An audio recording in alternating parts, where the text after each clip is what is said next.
그러므로 부활이 사실이 아니냐 논란할 것도 없습니다.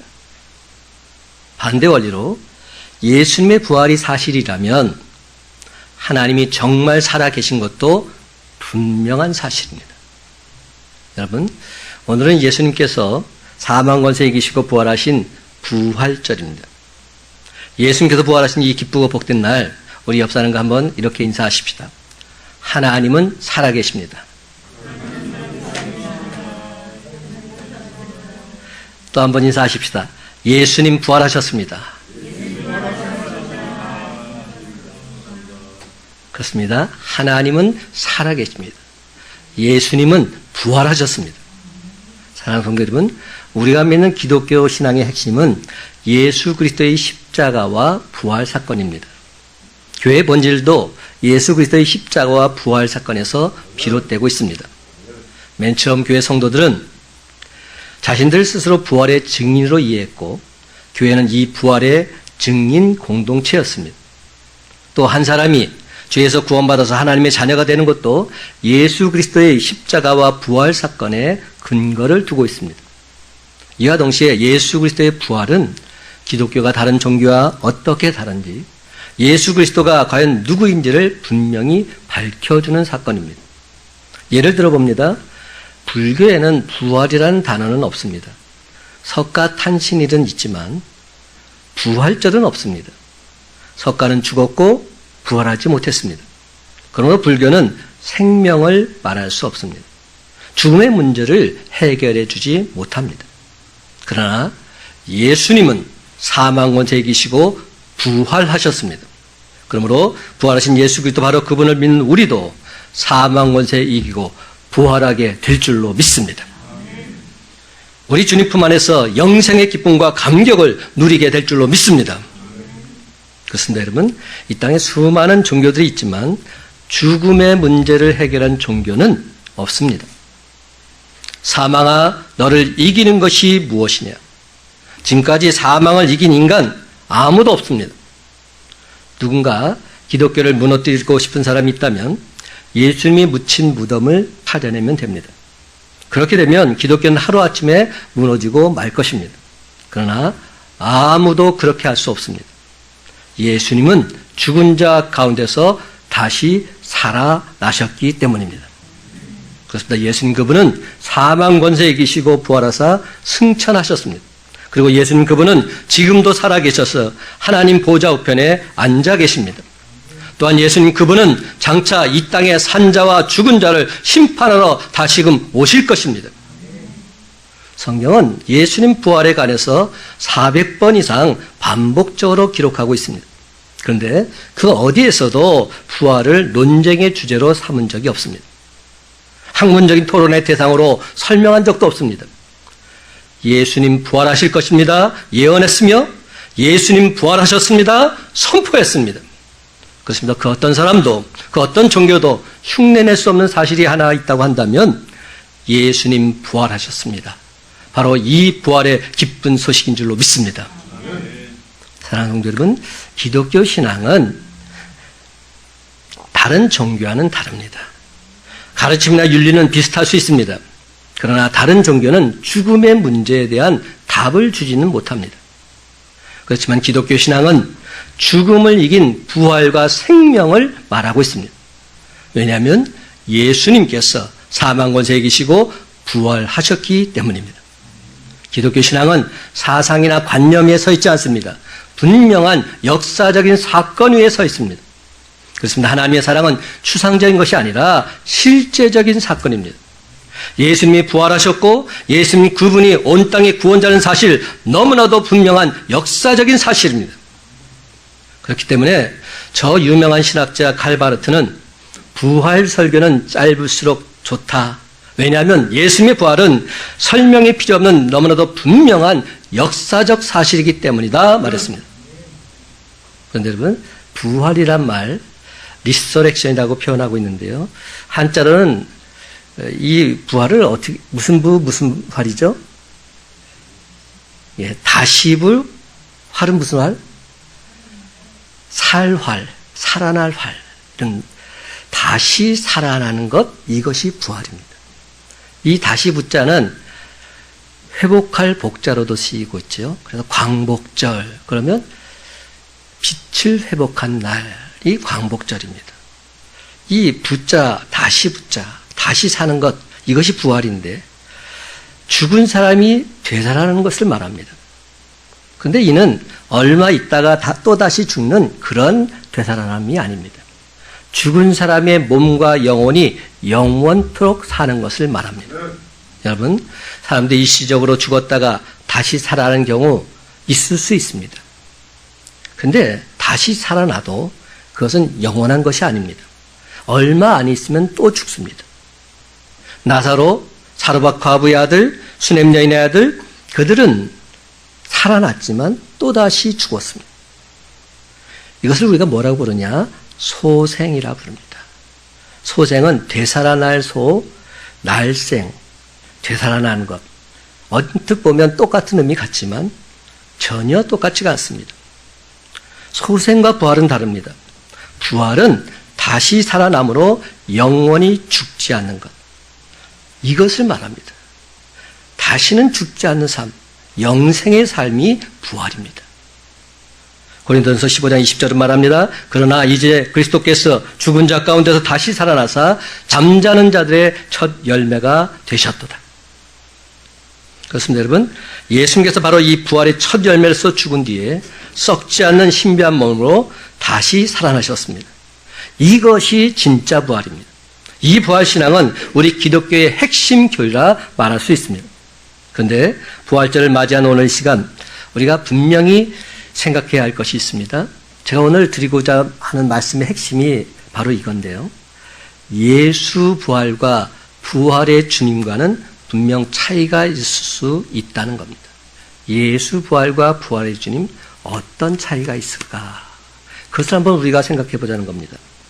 부활절을 그저 1년에 한 번 있는 연례 행사 정도로 생각하고 그 기간 동안에는 예수님이 부활하셨다고 찬양하고 말씀도 듣지만 다른 날에는 예수 부활과는 전혀 상관없는 삶을 살아간다면 이는 부활 신앙이라 결단코 말할 수는 없는 겁니다. 예수님이 죽었다가 다시 사셨다는 이 메시지가 부활주의를 위해서 읽어야 하는 하나의 대사 정도로 그렇게 전락해 버린다면 예수 부활은 믿지만 부활의 주님은 간과해 버린 껍데기 신앙에 불과하기 때문이지요. 그러므로 이제 우리는 부활절에만 예수 부활을 외칠 것이 아니라 지금도 부활하셔서 살아계신 우리 주님, 그분을 날마다 만나고 느끼면서 예수 부활이 내 부활임을 만천하에 선포하는 참된 신앙인이 되어야 할 줄로 믿습니다. 그런 의미에서 오늘 시간 우리 모두가 부활신앙을 다시금 재점검할 필요가 있다는 겁니다. 그렇습니다. 예수 부활을 고백하는 나의 믿음이 부활의 주님을 고백하는 나의 믿음과 일치하고 있는지 그것을 살펴볼 필요가 있다는 겁니다. 사랑하는 성도 여러분, 예수 부활은 역사적인 사건입니다. 이에 비해서 부활의 주님은 현재적인 사건입니다. 예수 부활을 이야기하는 자는 예수님은 살아나셨습니다. 이 사실에 강조점을 둡니다. 하지만 부활의 주님을 이야기하는 자는 예수님은 지금도 살아 계십니다. 이 사실에 강조점을 둡니다. 전혀 다릅니다. 그러나 여기서 우리가 분명히 해야 할 것은 이 둘은 절대로 분리된 것이 아니라는 사실입니다. 예수 부활과 부활의 주님은 하나입니다. 이는 마치 동전의 양면과도 같습니다. 예수님은 살아나셨고 지금도 나와 함께 하신 줄 믿으시기 바랍니다. 그렇습니다. 예수님은 살아나셨습니다. 그리고 지금 나와 함께 하십니다. 그런데 우리가 자칫 잘못하면 예수 부활만 믿고 예수 부활만 이야기하는 것으로 끝날 수가 있습니다. 예수 부활을 역사적인 사건으로만 보려고 하는 것이지요. 분명히 말씀드립니다. 예수 부활은 주님이 묻히셨던 무덤을 주목하게 만듭니다. 반면에 부활의 주님은 지금도 살아계시는 주님을 주목하게 만듭니다. 사랑하는 성도 여러분, 예수 부활을 믿으십니까? 그렇다면 부활하셔서 지금도 살아계신 부활의 주님을 믿는 이 믿음이 뒤따라야 할 줄로 믿습니다. 부활하신 주님을 날마다 만나는 부활 신앙이 있어야 하는 것입니다. 요한복음 20장에 보면 부활하신 주님을 만나고 나서 완전히 변화된 세 그룹의 사람들이 등장하고 있습니다. 첫 번째, 막달라 마리아라고 하는 여인과 이름이 밝혀지지 않은 몇몇 여인들. 두 번째는 다른 10명의 제자들. 세 번째는 의심하는 도마가 등장합니다. 그렇습니다. 여러분, 이들은 모두 다 한결같이 부활하신 주님을 극적으로 만난 자들이며 부활하신 주님을 만난 후에 완전히 새로운 사람으로 변화되어서 참된 그리스도인이 된 사람들입니다. 그렇다면 이들의 모습을 통해서 우리가 발견해야 될 것이 무엇일까요? 우리 또한 부활의 주님을 만나게 된다면 과연 어떤 삶으로 변화될까요? 첫 번째로 부활의 주님을 만나게 되면 슬픔이 사라집니다. 부활의 주님을 진정 만난 사람은 슬픔이 사라지게 되어 있습니다. 그렇습니다. 우선 먼저 막달라 마리아를 보십시다. 그는 슬픔에 빠져 있었던 여인입니다. 누가복음 23장 27절에 보면 예수님이 십자가를 지고 골고다를 향하실 때 가슴을 치며 슬피 우는 여자의 큰 무리가 그 뒤를 따라갔다고 했습니다. 가슴을 치면서 슬퍼하는 여자들의 무리 속에 이 막달라 마리아가 끼어 있었던 겁니다. 그녀는 예수님이 처참하게 죽는 모습을 보면서 그 누구보다도 슬픔을 가눌 길이 없었습니다. 왜냐하면 예수님을 정말로 사랑했기 때문에. 사랑이 크면 클수록 슬픔이 더 커진다는 사실, 이것은 상식적으로도 이해할 수 있는 모습 아닙니까? 그래서 막달라 마리아는 예수님께서 부활하신 날 아침에 무덤으로 달려갔습니다. 그 손에는 향유가 들려 있었습니다. 그런데 웬일인지 황당한 일이 벌어지고 만 겁니다. 예수님의 시체가 온데간데 없이 사라져버리고 만 겁니다. 깜짝 놀란 마리아가 슬피우며 울고 있었습니다. 그 순간 부활하신 주님이 그녀를 찾아오셔서 물으십니다. 그 장면이 요한복음 20장에 계속 이어지고 있습니다. 여자여 어찌하여 울며 누구를 찾느냐. 마리아가 뭐라고 대답했을까요? 당신이 우리 주님의 시체를 훔쳐갔으면 어디 있는지 가르쳐 주십시오. 내가 가서 다시금 그 시체를 가져오겠습니다. 이렇게 말합니다. 바로 그때 예수님께서 뭐라고 하시죠? 마리아야. 이렇게 말씀하십니다. 마리아야. 그것은 살아생전에 자주 듣던 예수님의 음성 바로 그것이었어요. 마리아야. 그 순간 마리아의 표정이 어떻게 변했을까요? 우리는 감히 상상조차 할 수 없습니다. 하지만 분명한 사실은 슬픔이 가득하던 그녀의 얼굴이 기쁨으로 활짝 피어나게 되었을 것입니다. 눈물을 흘리던 그 눈에는 기쁨이 충만해서 광채가 빛났을 것입니다. 선생님, 외치고 있는 그녀의 모습 한번 상상해 보십시다. 그렇습니다. 부활하신 주님을 만나자마자 그녀의 슬픔은 깨끗이 다 사라져 버린 것입니다. 슬픔이 변해서 기쁨이 된 것입니다. 시편 30편 11절처럼 그녀의 슬픔이 변해서 춤이 되고 있는 것입니다. 베옷을 벗기고 기쁨으로 띠띠우시는 축복 온전히 마리아가 체험하게 된 것입니다. 이사야 61장 3절에 예언한 대로 시온에서 슬퍼하는 자에게 화관을 주시고 기쁨의 기름으로 슬픔을 대신하시는 하나님의 크나크신 은혜를 만끽하게 된 것입니다. 그렇습니다, 여러분. 부활하신 주님을 만나는 사람은 슬픔의 삶이 변하여 기쁨의 삶이 되는 은혜가 넘쳐나게 될 줄로 믿습니다. 사랑하는 성도 여러분, 여러분은 지금 어디로 가고 계십니까? 죄인들 앞에는 죽음과 절망과 슬픔과 고통이 기다리고 있지요. 그런데 우리가 부활하신 주님을 만나기만 한다면 그 슬픔이 변해서 기쁨이 될 줄로 믿습니다. 우리가 날마다 살아계신 주님을 만나고 체험하는 가운데 영의 길을 활짝 열어서 마리아야 부르시는 주님의 음성을 듣게 된다면 슬픔과 눈물을 닦고 딛고서 항상 기쁘게 찬양할 수 있는 소망의 사람으로 온전히 세워지게 될 줄로 믿습니다. 예수님께서는 나사렛 무덤 앞에서 마르다에게 이렇게 물으셨어요. 요한복음 11장 25절 26절 나는 부활이요 생명이니 나를 믿는 자는 죽어도 살겠고 무릇 살아서 나를 믿는 자는 영원히 죽지 아니하리니 이것을 내가 믿느냐. 이에 마르다가 뭐라고 대답합니까? 27절 주는 그리스도시요 세상에 오시는 하나님의 아들이신 줄 내가 믿나이다. 아멘. 사랑하는 성도 여러분, 오라비 나사로가 갑자기 죽은 슬픔 중에도 마르다처럼 확실한 부활신앙을 고백함으로 예수 부활이 내 부활이 되는 기쁨과 감격을 누리고 맛보시는 저와 여러분이 다 되시기를 예수님의 이름으로 간절히 축원합니다. 두 번째로 부활의 주님을 만나게 되면 슬픔도 사라지지만 공포도 사라집니다. 두려움도 사라진다는 겁니다. 그렇습니다. 부활의 주님을 만나면 근심, 걱정, 두려움, 공포 다 사라지게 되어 있습니다. 이제 살펴본 사람들은 10명의 제자들입니다. 그들은 스승님 예수님께서 십자가에 달려 죽으시자 모두 다 공포에 짓눌려 있었습니다. 저자들이 선생님도 저렇게 비참하게 죽였는데 제자인 우리 가만둘 리가 있겠는가 생각이 예비치자 말할 수 없이 공포감에 밀려왔습니다. 그래서 그들은 방문을 걸어 잠근 채 두문불출하고 있었던 것이지요. 바로 그때 부활하신 주님이 그들을 찾아오셔서 제일 먼저 이렇게 말씀하십니다. 샬롬, 너에게 평강이 있을지어다. 샬롬. 부활하신 주님이 그들 눈앞에서 샬롬이라고 말씀하실 때 제자들의 모습 한번 상상해 보시기 바랍니다. 그 순간 그들의 축 처져 있던 어깨가 다시금 힘을 얻었음에 틀림이 없습니다. 그들의 가슴을 짓누르고 있었던 공포는 온데간데 없이 사라지고 다시금 참된 평안이 찾아왔을 것입니다. 세상 그 누구도 두렵지 않은 용기가 힘차게 샘솟아 나아가게 됐을 것입니다. 그런데 여러분, 사람은 누구나 다 두려움, 근심, 걱정, 공포가 있더라고요. 여기는 이대성 목사도 마찬가지고요. 여러분도 마찬가지일 겁니다. 나는 그런 거 없다. 그런 사람이 제일 공포심이 많은 사람입니다.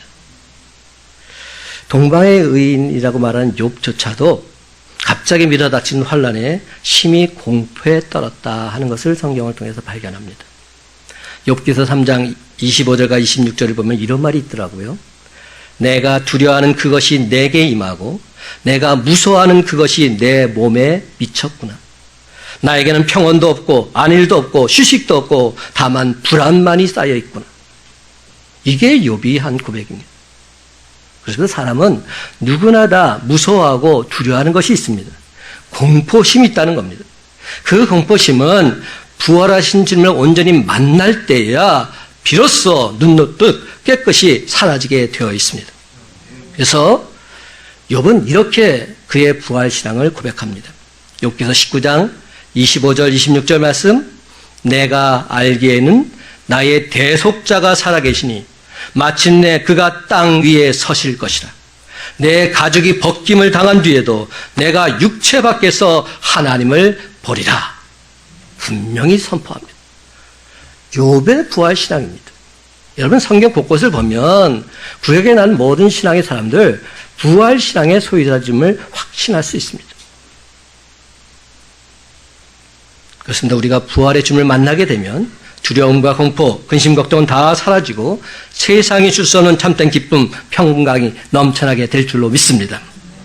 요한복음 14장 27절은 말합니다. 평안을 너에게 끼치노니 곧 나의 평안을 너에게 주노라. 내가 너에게 주는 것은 세상이 주는 것 같지 아니하니라. 너희는 마음에 근심하지도 말고 두려워하지도 말라. 요즘은 전 세계가 코로나19 전염병으로 인해서 팬데믹 현상에 빠져 있습니다. 나도 코로나 전염병에 걸리면 어떻게 하지? 뭐 이런 의심과 불안이 다 있다는 겁니다. 그렇습니다. 너나 할 것 없이 모두가 다 위기의식을 느끼고 있습니다. 솔직히 우리 모두의 마음속에 두려움과 공포가 있음 부인할 수 없습니다. 그렇지만 여러분, 부활의 주님을 만나게 되면 두려움과 공포는 이내 곧 사라지게 될 줄로 믿습니다. 왜냐하면 예수님께서 사망 권세에 계시고 부활하셨기 때문에 예수 부활이 진정 내 부활이 되기만 한다면 우리는 그 어떤 경우에도 참된 평강 누릴 수 있습니다. 그렇습니다. 여러분, 예수님께서 사망 권세에 계시고 부활하신 이 부활주일에 우리는 중요한 사실 하나를 결코 잊지 말아야 합니다. 그것이 무엇입니까? 여러분, 사망 권세에 계시고 부활하셔서 지금도 나와 함께 하시는 주님, 그 주님을 내가 만나기만 한다면 그 어떤 두려움, 그 어떤 공포도 깨끗이 사라지게 될 것입니다. 내 마음에 참된 기쁨, 참된 평안 넘쳐나게 될 것입니다. 죽음을 이기신 예수님께서 저와 여러분의 주가 되셔서 우리를 죄와 사망에서 완전히 해방시켜 주실 줄로 믿습니다. 그렇습니다. 이제 어떻게 살까? 앞날이 도대체 어떻게 될까? 불안 때문에 잠 못 이루는 사람들에게 우리 주님께서는 그 마음에 참된 평강을 주시고 희망과 용기를 주십니다. 요한복음 16장 33절은 말합니다. 이것을 너희에게 이르는 것은 너희로 내 안에서 평안을 누리게 하려 함이라. 세상에서는 너희가 환난을 당하나 담대하라. 내가 세상을 이기었노라. 아멘입니다. 이게 무슨 말입니까? 세상에서는 너희가 고통도 당할 수 있고 실패할 수도 있고 핍박당할 수도 있고 또 어떤 때는 슬픔을 이기지 못하고 공포에 짓눌려서 고생할 때도 분명히 있을 것이다. 예수님께서는 지금 우리가 당하는 모든 상황 다 인정하고 계십니다. 그러면서 그 다음에 뭐라고 말씀하십니까? 그렇지만 담대하라. 내가 세상을 이기었노라. 우리가 그 모든 상황 속에서도 담대할 수 있는 한 가지 이유가 있는데 예수님께서 세상을 이기셨기 때문에 예수 믿는 나도 세상을 넉넉히 이길 줄로 믿습니다. 선포하게 된 것이죠. 세상을 이기고 죽음을 이기고 죄를 이기고 인간의 슬픔을 완전히 발로 밟고 부활하신 예수 그리스도 그분이 우리의 보호자가 되시고 우리와 늘 함께 동행하시면서 날마다 우리를 만나 주시는 한 저와 여러분은 결단코 두려움의 노예가 되어서 찌질하게 패배당하지는 않을 것입니다. 반드시 승리할 것입니다. 요한복음 20장 21절을 말합니다. 너에게 평강이 있을지어다.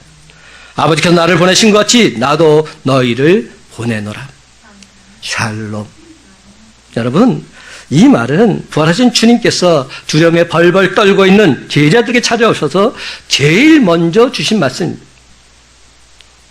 그렇습니다, 여러분. 샬롬, 즉 평강을 주러 이 땅에 오신 주님의 음성, 날마다 말씀과 기도를 통해서 우리가 듣게 된다면, 지금도 우리와 함께 하시는 부활의 주님을 날마다 만나면서 살아가기만 한다면 저와 여러분 마음속에 있는 두려움과 공포 깨끗하게 사라지게 될 줄로 믿습니다.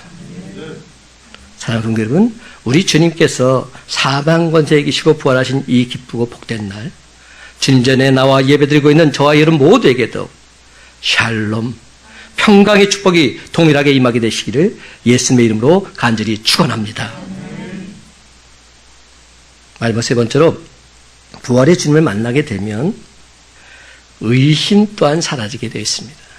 슬픔이 사라지고 공포도 사라지고 의심조차도 사라지게 됩니다. 그렇습니다. 부활의 주님을 만나면 의심은 사라질 수밖에 없습니다. 이제 마지막으로 도마 사도를 한번 살펴보십시다. 도마 사도는 10명의 제자들이 예수님을 만났을 때 무슨 일로 나갔는지 그 자리에 나가고 없었지요. 그래서 부활하신 주님을 만나지 못한 겁니다. 이에 도마는 이렇게 말합니다. 요한복음 20장 25절, 내가 그의 손에 못자국을 보며 내 손가락을 그 못자국에 넣으며 내 손을 그 옆구리에 넣어보지 않고는 믿지 아니하겠노라. 그는 마지막까지 예수 부활을 의심하겠다는 겁니다. 회의주의자의 전형적인 모습입니다. 합리적인 사고를 하는 사람일수록 회의주의자가 되기 쉽습니다. 그러나 여러분, 세상에 있는 것들 중에서 앞뒤가 맞아떨어지는 것 얼마나 될까요? 이 세상에서 공식을 가지고 모든 것을 설명할 수 있는 것 극히 드물 수밖에 없습니다. 예수님이 부활하신 사건은 더더욱 그렇습니다. 사도 요한이 요한복음을 기록한 이유는 사람들이 말씀을 듣고 믿어서 영생을 얻게 하라는 데 있었습니다. 요한복음 20장 31절, 오직 이것을 기록함은 너희로 예수께서 하나님의 아들 그리스도심을 믿게 하려 하며 또 너희로 믿고 그 이름을 힘입어 생명을 얻게 하려 함이니라. 사랑하는 성도 여러분, 여러분 가운데 아직도 의심을 가지고 있는 분이 계십니까? 아직도 자기도 모르게 자꾸 회의적인 생각으로 해서 끌려다니는 분이 계십니까? 도마처럼 부활하신 주님 만나시기 바랍니다. 부활하신 주님을 만나자마자 도마는 이렇게 고백합니다. 요한복음 20장 28절, 나의 주님이시요 나의 하나님이시니이다. 예수님을 향해서 나의 주님, 나의 하나님 이렇게 고백합니다. 다른 사람이 주님이 아닙니다. 다른 사람이 하나님이 아닙니다. 내가 믿는 나의 하나님이요, 내가 믿는 나의 주님입니다. 이게 진짜 부활신앙입니다. 예수님께서는 도마에게 이렇게 말씀해 주고 계시죠. 요한복음 20장 27절, 믿음 없는 자가 되지 말고 믿는 자가 되라. 믿음 없는 자가 되지 말고 믿는 자가 되라. 예수님의 이 말씀을 들은 도마는 바로 그 순간부터 결단코 흔들리지 않는 확실한 믿음의 사람이 되고 있습니다. 그는 수십 년 후에 인도에 가서 예수 복음을 외치다가 순교하는 자리에까지 이르렀다 많은 사람들이 말합니다. 그러면 여러분, 오늘 시간 우리도 부활의 주님을 만나십시다. 회의적인 사람일수록, 의심 많은 사람일수록 부활하신 주님 꼭 만나야 합니다. 그래서 믿음 없는 자가 되지 말고 믿는 자가 되라고 하시는 주님의 음성을 날마다 듣고 사시기 바랍니다. 사랑하는 성도 여러분, 부활신앙을 이야기하면서 살아계신 주님과 날마다 만나고 있으면서도 자신이 변화된 모습을 확인하지 못하고 그렇게 살아간다면 이는 참으로 불행한 일이라 말하지 않을 수 없는 겁니다. 그런데 여러분, 우리가 부활하신 주님을 만나면 우리의 슬픔이 변해서 기쁨이 되는 줄로 믿습니다. 공포가 사라지고 마음의 평안이 찾아오게 됩니다. 참된 용기가 생기게 됩니다. 어떤 때는 의심 때문에 우리 마음이 가끔 흔들릴 때도 있습니다. 하지만 부활하신 주님이 저와 여러분을 꽉 붙들어 주심으로 말미암아 결코 흔들리지 않는 참된 믿음의 소유자가 될 것입니다. 하나님의 은혜와 사랑을 만끽하면서 주님께서 나를 통해 이렇게 역사하시나 간증하는 자가 될 것입니다. 아멘. 이제 말씀을 맺습니다. 사랑하는 성도 여러분, 예수님께서 사망 권세에 계시고 부활하신 이 기쁜 날, 부활하신 주님을 만나 슬픔과 공포와 의심이 완전히 사라지므로 예수 부활을 담대히 선포했던 초대교회 성도들처럼 부활의 주님을 만난 우리도 예수 부활의 산증이로 우뚝 살게 될 줄로 믿습니다. 그렇습니다, 여러분. 이제부터는 그 어떤 상황 속에서도 전혀 흔들리지 마시고 사망 권세에 계시고 부활하사 첫 열매가 되신 우리 주님 날마다 만나심으로 그 주님의 향기를 온 세상에 밝게 드러내는 주의 제자들이 다 되시기를 예수님의 이름으로 간절히 축원합니다.